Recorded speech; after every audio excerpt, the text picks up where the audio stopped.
مخاطبین از رسانه پشت ماجرای فیلم استاندار سابق یادتونه یعنی تیم زنه میگه که منم داشتونی رو های گلزار جابجا کرد. آقای دکتر سلام، شما سلام میکنم، به همه دوستانم سلام میکنم. سعی میکنم خیلی سریع سوالاتمو بپرسم در خصوص اینکه گفتید که ما قراره که یک سری بسترهای مشابه رو از آخر شروع میکنم صحبت‌های شما رو. گفتید قراره که بسترهای مشابه رو تقویت بکنیم و اینکه بتونیم ما ساماندهی درستی بکنیم. من برای شما یه مثال میزنم. در طول 10 سال گذشته یک سایتی بود به اسم یوتیوب که بی دلیل در ایران فیلتر شد. من قبلا در یک روم دیگه هم گفته بودم. هنوز هیچ سازمانی یا هیچ جریانی توضیح خاص و دقیق در خصوص فیلتر شدن یوتیوب نداده. یوتیوبی که حتی برای کنترل والدین هم سازوکارهای خیلی دقیقی رو درست کرده. شما برای مثال اگر توی صورت یک کسی چک بزنید و در یوتیوب این ویدیو رو حتی برای خنده و شوخی آپلود بکنید، یوتیوب این ویدیو رو حذف میکنه. یعنی انقدر سختگیرانه هستش. اما توی ایران ما می‌بینیم که عملاً یوتیوب فیلتر میشه. یک سری از دوستان میگفتن که خب این چه ربطی به معیشت مردم داره؟ اتفاقاً فضای مجازی یک فضاییه که میتونه کاملاً پولساز باشه و میتونه پول تولید بکنه.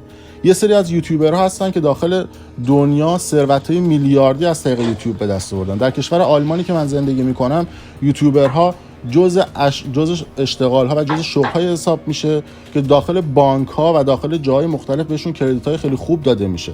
اما ما توی ایران یوتیوب رو فیلتر می‌کنیم و عملاً یک راه درآمدزایی رو برای مردم و برای جوان‌ها می‌بندیم و این هنوز هیچ کسی بهش جواب درستی نداده. در خصوص اینکه گفتید تصمیم جمعی صورت گرفته بود برای بررسی طرح حمایت از حقوق کاربران. من وقتی به آمار نگاه میکنم 209 نفر توی مجلس حضور داشتن که 121 نفر موافق این طرح بودن. از اون طرف 74 نفر مخالف بودن، 81 نفر نبودن، 5 نفر رأی ندادن و 9 نفر ممتنع بودن.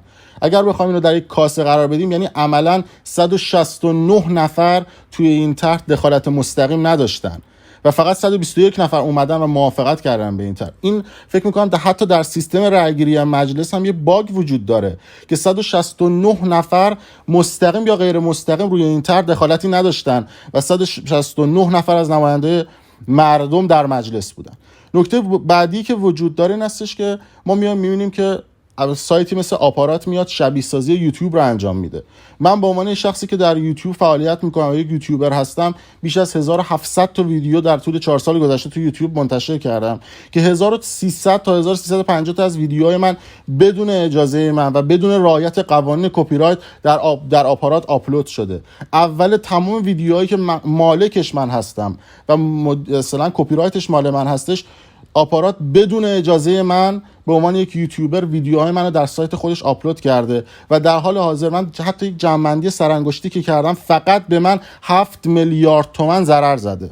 شاید براتون جالب باشه که 7 میلیارد شما چجوری در نظر میگیرید؟ اگر بابت هر یک دونه ویویی که در آپارات شما در نظر بگیرید یه دونه 1 تومانی یعنی یه دونه تک تومانی به من داده باشه، در مجموع کل ویدیوهایی که در آپارات بدون اجازه من آپلود صورت گرفته 7 میلیارد فقط به من ضرر زده شده. شما هنوز سایتایی که داخل ایران هستن رو نمیتونید مدیریت بکنید که قانون کپی رایت رو رعایت بکنن، قانون درستی رو رعایت بکنن. این که میاد میگیم که ما داریم سایت داخل ایران رو مدیریت میکنیم، ما مدیریتی نمیبینیم. از اون طرف حتی تو این طرح صیانتتون گفتید که اگر یک اپلیکیشن تخلف بکنه باید اول بعد از نهادهای مربوطه مجوز بگیره اگر یه فعالیتی بخواد داخلش انجام بشه. ما تو ایران هزار خواننده مثلا رپر داریم. آیا مثلا در ارشاد به رپرها مجوز میدن؟ خیر. گرفتم سوال شما رو، اگه اجازه بدید من بله بفرمایید. من خیلی تند گفتم، معذرت خواهی میکنم آقای دکتر، ببخشید. ممنونم. همینجا سپاسگزارم آقای وحید. در مثال شما میخوام بزنم بستر حرفمو شروع کنم که ما همین رو میخوایم دیگه. اگه فضای مجازی یلا و رها باشه کلیپ های شما رو هم آپلود میکنن، کپی میکنن، پخش میکنن، جایی هم نمیشه شکایت کرد. ما در واقع برای مدیریت ساماندهی فضای مجازی میگیم قانون داشته باشیم تا یه فردی هم فردا بتونه از حقش دفاع کنه، شکایت کنه و پیگیری کنه. این یک.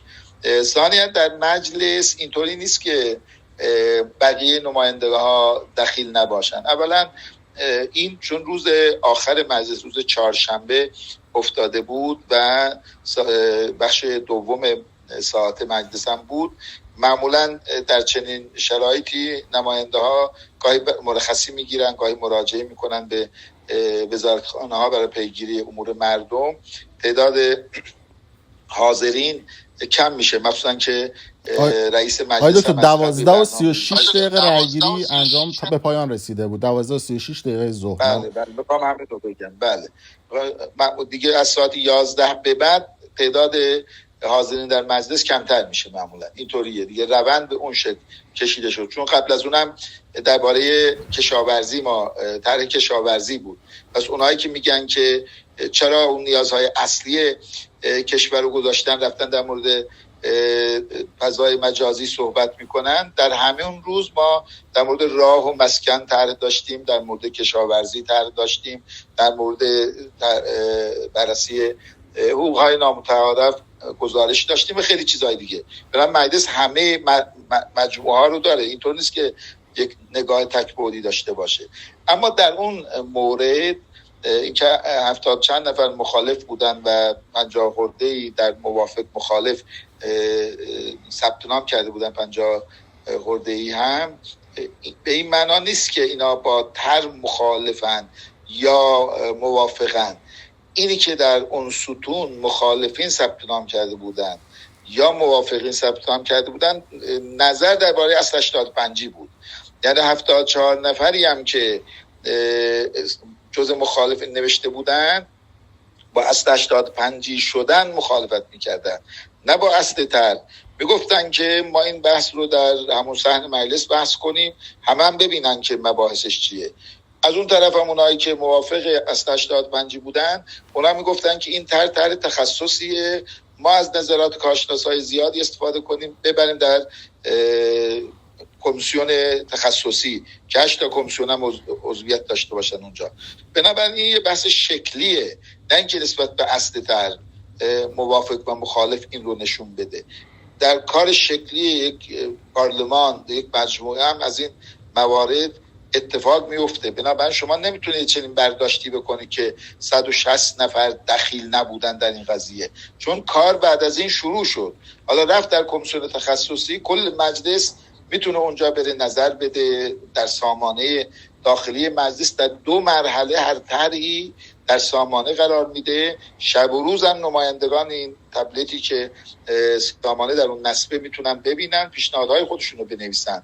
یک مرحله اونجایی که در کمیسیون بحث میشه، پیشنهادها رو 2 هفته میگذرن اونجا که نمایندگان پیشنهادهاشون رو بدن، بعد برن در کمیسیون ها پیگیری کنن.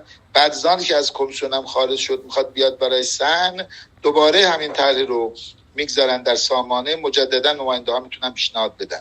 بنابراین همه مجلس بعد از این هم درگیر اون خواهد بود. البته چون بحث تخصصیه، گهران اون کمیسیون هایی که تخصصشون به این نمیخوره ورود نخواهند کرد. طبیعیه در مجلس یک به اصطلاح تفاهم این چنینی هست که هر کمیسیون تخصصی روی اون بیشتر وقت بگذاره. بسیار ازتون ممنونم. دکتر قسمت فیلتر شدن ما یوتیوب هم ما جواب نگرفتیم. هیچ کسی در خصوص فیلتر اینم دیگه مربوط به گذشته است دیگه. ما با این طرح می‌خوایم که آینده رو خب این گذشته به آینده هم ربط داره آقای دکتر. فیلتر شدن یوتیوب خب مال گذشته بود داره آسیب میزنه. ممکنه هم یوتیوب هم با این طرح بیاد اونم آزاد بشه دیگه. ما اون رو هم در این مسیر خواهیم برد. متشکرم ازتون خانم.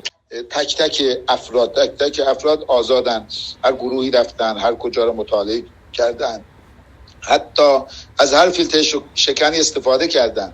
فیلتر شکن هم اینجا شناسایی شده در این طرح که تا به حال شناسایی نشده بود.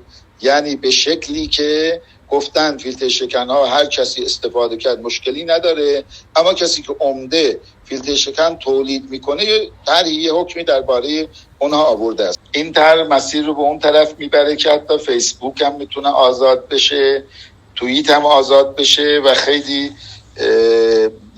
از این مجموعه هایی که الان آزاد نیستن فیلتر هستن.